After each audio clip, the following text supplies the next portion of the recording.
ஆயக்கலைகள் 64 அதில் ஒரு முக்கிய கலையான ஜோதிட கலையின் மூலமாக என்னுடன் இணைந்துள்ள அன்பு நேயர்களுக்கு இனிய வணக்கம்ங்க. ரிஷபராசி நேயர்களுக்கு புதுசாக அப்படி என்ன இருக்க போகுது, எப்பவும் போல வாழ்க்கை கீழே தான் போகுது அப்படின்னு கதரும் நேயர்களுக்கு ஒரு நல்ல செய்தி காத்திருக்குதுங்க. அந்த செய்தியை தெரிஞ்சுக்கிறதுக்கு முன்னாடி இந்த உலகை காக்கும் முருகப்பெருமானுடைய பாதம் தொட்டு வணங்கி வீடியோக்குள்ளே போகலாங்களா? என்னுடன் சேர்ந்து நீங்களும் இந்த மந்திரத்தை சொல்லிட்டே உங்களால் முடிஞ்சதுன்னா கமெண்ட் பாக்ஸில் ஒரு முறை கமெண்ட் பண்ணுங்க. ஓம் முருகா போற்றி, ஓம் முருகா போற்றி, ஓம் முருகா போற்றி. வணக்கம். இன்னைக்கு நம்ம ரிஷப ராசிக்காரங்களோட வாழ்க்கையில் இருக்கிற சில மறைக்கப்பட்ட சவால்களையும் அதற்கான சக்தி வாய்ந்த தீர்வுகளையும் பற்றி ரொம்ப அழகாக பார்க்க போகிறோம். ரிஷப ராசிக்காரங்களோட வாழ்க்கையில் ஒரு பெரிய முரண்பாடு இருக்குது. அதாவது அவங்களோட வலிமைக்கும் போராட்டத்துக்கும் நடுவில் ஒரு பெரிய போராட்டம் நடக்கும். அது என்னன்னு இப்போ பார்க்கலாமா? பாருங்க, இந்த ஒருவரையே அவங்களோட மொத்த பிரச்சனையுமே சொல்லிடுது. அதாவது வெளியில இருந்து பார்க்கும் பொழுது அவங்க ரொம்ப ஸ்ட்ராங்காக எல்லாமே சரியாக இருக்கிற மாதிரி தெரிவாங்க. ஆனால் உள்ளுக்குள்ள அவங்க மிகப்பெரிய போராட்டங்களை சந்திச்சிட்டு இருப்பாங்க. உண்மையை சொல்ல போனால் அவங்க வாழ்க்கையில் நரக வேதனைக்கு சமமான கஷ்டங்களை அனுபவிப்பாங்க. ஆனால் அதை ஒரு துளி கூட வெளியில் காட்டிக்கவே மாட்டாங்க. குடும்ப பிரச்சனைகள் கூட இருந்தால் அதை கூட இருந்துட்டே செஞ்ச துரோகங்கள்னு எல்லா சுமைகளையும் தனியாளாக மௌனமாக சுமந்துட்டுருப்பாங்க. இந்த தொடர்ச்சியான அழுத்தம் காலப்போக்கில் அவங்கள ரொம்ப கூர்மையான எந்த பிரச்சனையும் தாங்கிக்கிற சக்தி கொண்டவங்களாக மாற்றிடுது. சரி, இந்த போராட்டத்துக்கு எல்லாம் ஜோதிட ரீதியாக என்னதான் காரணம்? வாங்க அதை பார்க்கலாம். இப்போ நம்ம இதுக்கு பின்னாடி இருக்கிற அஸ்ட்ராலஜிக்கல் காரணத்தை கொஞ்சம் ஆழமாக பார்க்கலாங்களா? இது நம்ம நினைக்கிற மாதிரி அவ்வளோ சிம்பிளான விஷயம் கிடையாது. பொதுவாக ஜோதிடம் தெரிஞ்ச நிறைய பேருக்கு தெரியும், ரிஷப ராசியில் சந்திரன் உச்சம் பெறுவார்னு. அப்போ அது ஒரு பெரிய பலம் தானே. வாழ்க்கை நல்லா தானே இருக்கணும், ஆனால் உண்மை அதுக்கு நேர்மாறாக இருக்குதுங்க. ஏன் அப்படிங்கிறத ஆழமாக பார்த்தாதான் புரியும். இங்கே தான் அசல் விஷயமே இருக்குதுங்க. ரிஷப ராசிக்கு சந்திரன் 3ஆம் வீட்டுக்கு அதிபதியாக வராருங்க. இங்கே இருந்து தான் எல்லா சிக்கலும் ஆரம்பிக்குது. ஜோதிடத்தில் இந்த 3ஆம் வீட்டை 8ஆம் வீட்டுக்கு 8ஆம் வீடு அப்படின்னு சொல்லுவாங்க. அப்படின்னா என்னன்னு தெரியுமா? அது நாம் துளியும் எதிர்பார்க்காத மறைமுகமாக வர பெரிய பெரிய தடைகளையும் தாங்க முடியாத மனவேதனையையும் குறிக்கிற ஒரு இடம். நம்ம மனசுக்கு காரகனான சந்திரன் இந்த வீட்டுக்கு அதிபதியா வரதால அவரே இந்த எல்லா பிரச்சனைகளையும் நேரா ரிஷபராசிக்காரங்க வாழ்க்கையில கொண்டு வந்து சேர்த்துடுவாருங்க. இதை இன்னும் சிம்பிளா சொல்லணும்னா, நீங்க பாட்டுக்கு சும்மா உட்கார்ந்துருப்பீங்க, ஆனா பிரச்சனையும் மனப்போராட்டமும் தானா உங்களை தேடி வரும். நீங்க கூப்பிடவே வேண்டாம், அதுவே வந்து உங்க வீட்டு கதவை தட்டும். இதுதான் அவங்க சந்திக்கிற முக்கியமான ஜோதிட சவால். அப்போ இப்படி விடாம துரத்துற இந்த மன போராட்டத்துக்கு என்னதான் தீர்வு? ராசியோட அமைப்பிலே பிரச்சனை இருந்தா என்னங்க செய்ய முடியும்? வாங்க அதுக்கு ஒரு ரொம்ப சக்தி வாய்ந்த பரிகாரத்தை பற்றி தான் இப்போ பார்க்க போகிறோம். இந்த பிரச்சனைக்கு ஒரு தெய்வீகமான தீர்வு இருக்குது. அதுக்காக நம்ம ஒரு குறிப்பிட்ட சக்தி வாய்ந்த இடத்துக்கு ஒரு புனிதமான பயணத்தை மேற்கொள்ளணும். அந்த இடம்தான் விஜயவாடாவில் இருக்க கனகதுர்கா கோயிலுங்க. ஆனால் ஏன் குறிப்பாக இந்த கோயில் அங்கே அப்படி என்ன ஸ்பெஷல்? ஏன்னா இந்த கோயிலோட அமைப்பே சந்திரனால் வர பிரச்சனைகளை சரி பண்ணுறதுக்காகவே பிரத்யேகமாக வடிவமைக்கப்பட்டதுன்னு சொல்லப்படுதுங்க. இங்கே மூலவரான கனகதுர்கா அஷ்டலக்ஷ்மிகளுக்கு நடுவில் இருக்காங்க. இந்த இடத்தோட தெய்வீக சக்தியை நமக்கு கஷ்டம் கொடுக்குற கிரகங்களோட நெகட்டிவ் எனர்ஜியை நியூட்ரல் பண்ணிடும். சொல்லப்போனால் இது ஒரு டைரக்ட் ஸ்பிரிச்சுவல் ஃபிக்ஸ் மாதிரிங்க. ஆனால் ஒரு நிமிஷம் கோயிலுக்கு போகிறது மட்டும் முழுமையான தீர்வு கிடையாதுங்க. அதில் முதல் படி தான். அடுத்ததாக நம்ம செய்ய வேண்டிய ஒரு முக்கியமான விஷயம் இருக்குது. அதுதான் நம்மளோட மொத்த எனர்ஜியையும் பாசிட்டிவாக மாற்ற போகுது. இங்கே பாருங்கள், இந்த பரிகாரத்தோட தத்துவம் எவ்வளவு அழகாக இருக்குன்னு. பிரச்சனை என்ன? தேவையில்லாத கஷ்டங்கள் உங்களை ஆட்டோமேட்டிக்காக தேடி வருது. அதற்கு தீர்வு தான் என்ன? மற்றவங்களுக்கு சாப்பாடு கொடுக்கறதுக்காக, அதாவது அன்னதானம் செய்கிறதுக்காக நீங்களாம் முன் வந்து அவங்கள தேடி போகணுங்க. வர்ற நெகட்டிவ் எனர்ஜியை நீங்கள் கொடுக்குற பாசிட்டிவ் எனர்ஜியால் என்கவுண்டர் பண்ணணுங்க. அப்போ அன்னதானம் எப்படி பண்ணுறது? நீங்கள் விஜயவாடா கோயிலுக்கே அன்னதானத்துக்காக டொனேட் பண்ணலாம். அது மட்டும் இல்லாமல் உங்கள் டெய்லி லைஃபையே இது ஒரு முக்கியமான பழக்கமாக மாற்றிக்கலாங்க. உங்கள் நண்பர்களுக்கு, குடும்பத்தினருக்கு நீங்கள் நீங்கள் பே பண்ணி சாப்பாடு வாங்கி தரலாம். ஓகேங்களா? பில் பே பண்ணி உங்கள் கூட பயணம் செய்கிறவங்களுக்கு கூட ஒரு வாட்டர் பாட்டில் இல்லை ஒரு ஸ்நாக்ஸ் வாங்கி கொடுக்கலாம். இங்கே முக்கியமானது என்னென்னா, உணவு கொடுக்குறத ஒரு தடவை செஞ்சுட்டு விட்டுடாமல் அதை ஒரு ரெகுலர் பழக்கமாக மாற்றிக்கணும். ஓகேங்களா? இப்போது இது எல்லாத்தையும் சேர்த்து ஒரு தெளிவான சிம்பிளான ஒரு பிளானாக பார்க்கலாங்க. உங்கள் போராட்டங்களை எப்படி ஸ்திரத்தன்மை மற்றும் செல்வமாக மாற்றுறதுன்னு தெரிஞ்சுக்கலாம் வாங்க. மொத்தம் 4 ஸ்டெப்ஸ் தாங்க. 1, விஜயவாடா கனகதுர்கா கோயிலுக்கு ஒரு பயணம் போங்க. 2, முழுமையான சரணாகதி மனசோட அம்மனை தரிசனம் பண்ணுங்க. 3, அங்கே நடக்கிற அன்னதானத்துக்கு உங்களால் முடிஞ்ச ஒரு சின்ன தொகையை கொடுங்க. 4வது ரொம்ப ரொம்ப முக்கியமானது, முடிஞ்சால் நீங்கள் பிறந்த கிழமையில் இந்த பயணத்தை செய்யுங்க. அதோட பலன் பல மடங்கு அதிகமாக இருக்குன்னு சொல்லப்படுதுங்க. இந்த பரிகாரத்தை முழு மனசோட செஞ்ச பிறகு ஒரு 6 மாதத்துல இருந்து 1 வருஷத்துக்குள்ள உங்க வாழ்க்கையில ரொம்ப நாளா இருந்த பிரச்சனைகளுக்கு ஒரு நல்ல தீர்வு கிடைக்குங்க. இது உங்கள் வாழ்க்கையில் ஒரு பெரிய பாசிட்டிவான திருப்பு முனையாக அமையும்னு உறுதியாக சொல்லப்படுது. கடைசியாக இந்த ஒரு கேள்வியோட உங்களை விட்டு செல்றோங்க. யோசிச்சு பாருங்க, பிரச்சனைகள் தானே உங்களை தேடி வரதால இவ்வளவு கஷ்டப்படுறீங்க. அப்போது நீங்களே நல்ல சக்தியை மற்றவங்களுக்கு கொடுக்க ஆரம்பித்தா உங்கள் வாழ்க்கை எவ்வளோ உயரத்துக்கு போகும். உங்களுக்கு இந்த மார்ச்லேருந்து பார்த்தீங்கன்னா உங்களுக்கு சனியுடைய வக்ர நிவர்த்தியானது ஸ்டார்ட் ஆக போகுது.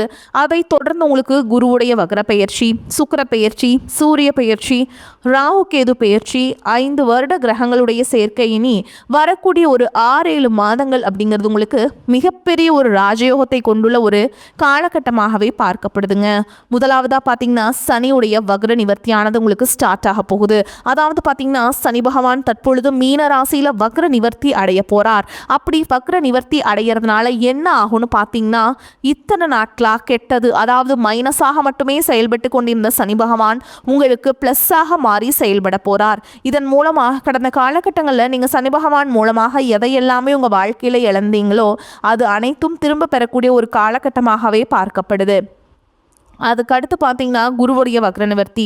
இத்தனை நாட்களாக 8ஆம் இடத்துல இருந்த குரு பகவான் தற்பொழுது 3ஆம் இடமான லக்னஸ்தானத்தை நோக்கி வர்றதுனால இத்தனை நாட்களாக கிடைக்காம இருந்த ஒட்டுமொத்த குரு பயிற்சி பலன்களும் தற்பொழுது உங்களுக்கு முழுமையாக கிடைக்க போகுது.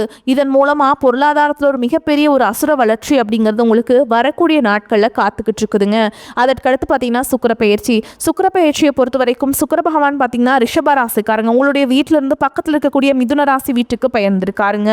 இதன் மூலமாக ஒட்டுமொத்த சுக்கிர பயிற்சி பலன்களும் இந்த புதன் பகவானும் சுக்கிர பகவானுடைய சேர்க்கை இருக்கிறதுனால வரக்கூடிய ஒரு 6 மாத காலகட்டம் அப்படிங்கிறது இந்த 2 ராசிகளுக்குமே ஒரு மிகப்பெரிய ஒரு தாக்கத்தை ஏற்படுத்தக்கூடிய ஒரு நாட்களாகவே பார்க்கப்படுது. சொல்லப்போனால் ஒரு உச்சத்திற்கு போகக்கூடிய வாய்ப்புகள்னே சொல்லலாம். ஏன்னா ஒருத்தன் வாழ்க்கையில் கொடிகட்டி பறக்கிறான்னா அவனை பார்க்குறவங்க எல்லாருமே அவனுக்கு என்னப்பா சுக்கிரன் உச்சத்தில் இருக்கான்னு சொல்லுவாங்க. அந்த அளவுக்கு ஒரு உச்சத்திற்கு போகக்கூடிய வாய்ப்புகள், மிகப்பெரிய வாய்ப்புகளும் அதிர்ஷ்டங்களும் பார்த்திங்கன்னா ரிஷபராசிக்காரங்களுக்கு அதிகமாகவே இருக்குதுங்க. அடுத்ததான் பார்த்தீங்கன்னா ராகு கேது பயிற்சி. ராகு கேது பயிற்சி, ஏன்னா கடந்த ராகு கேது பயிற்சி காலகட்டங்களில் நிறைய கஷ்டங்களும் துன்பங்களும் இழப்புகள் எல்லாமே அதிகமாகவே நீங்கள் சந்திச்சிருப்பீங்க.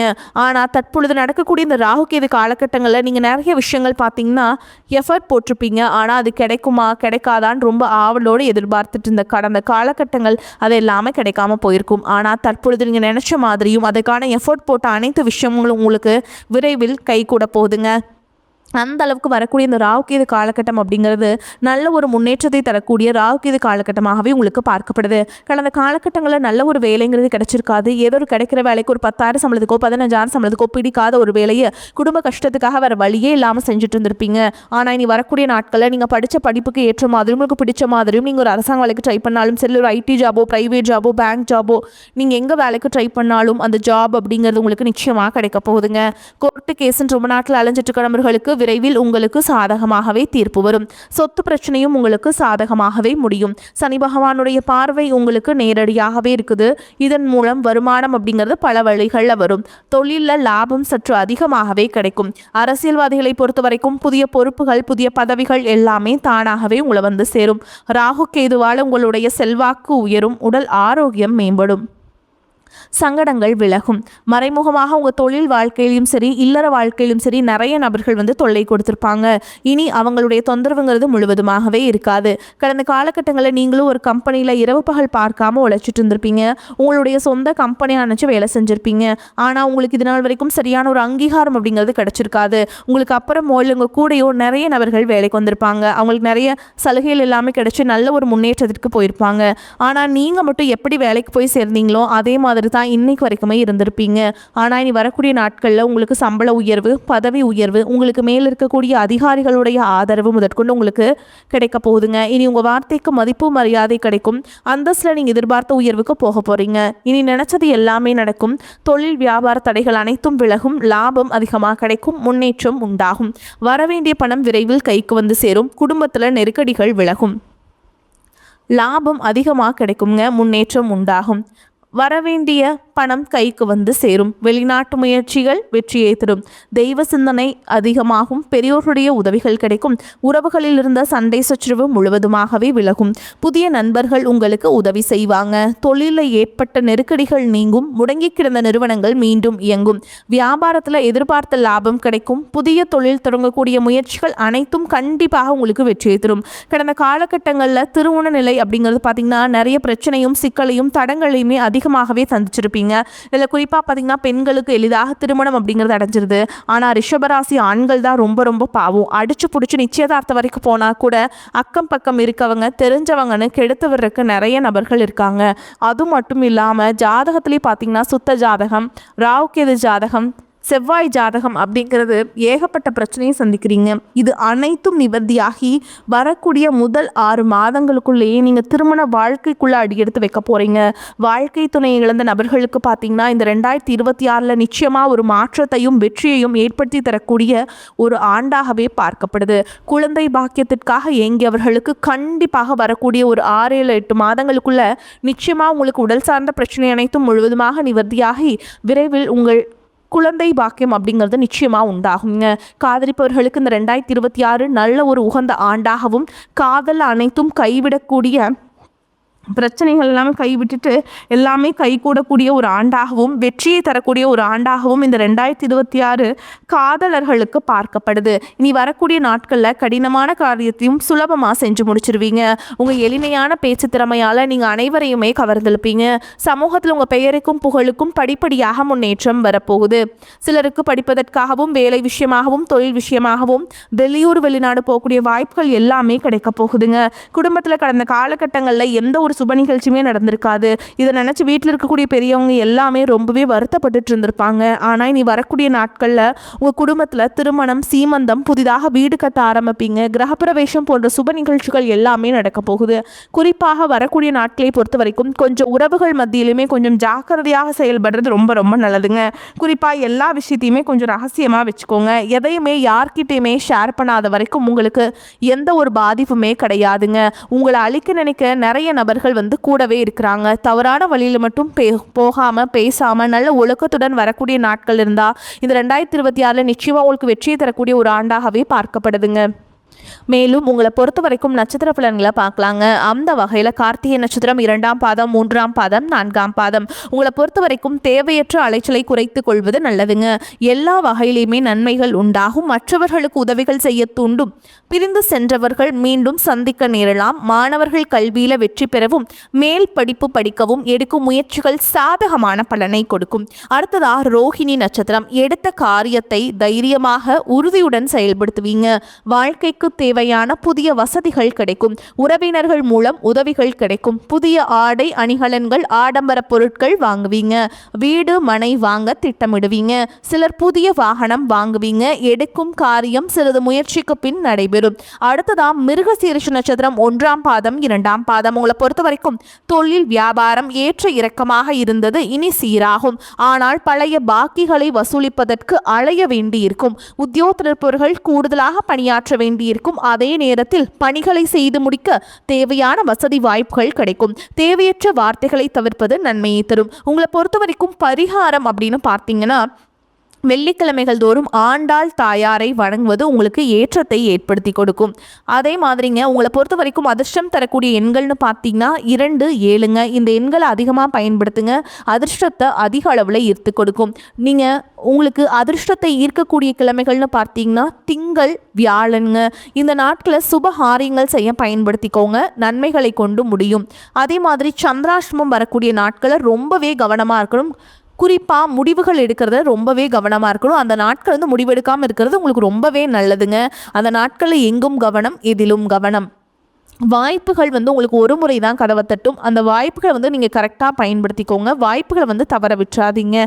அதே மாதிரி நீங்கள் வழிபாடு செய்ய வேண்டிய தெய்வம்னு பார்த்தீங்கன்னா திருச்செந்தூர் முருகப்பெருமான குடும்பத்தோட ஒரு முறை போயிட்டு தரிசனம் பண்ணிட்டு வாங்க. உங்களுக்கு ஏற்றத்தை ஏற்படுத்தி கொடுக்கும். வாழ்த்துக்கள். வாழ்க வளமோடு நலமோடு. நன்றி, வணக்கம்.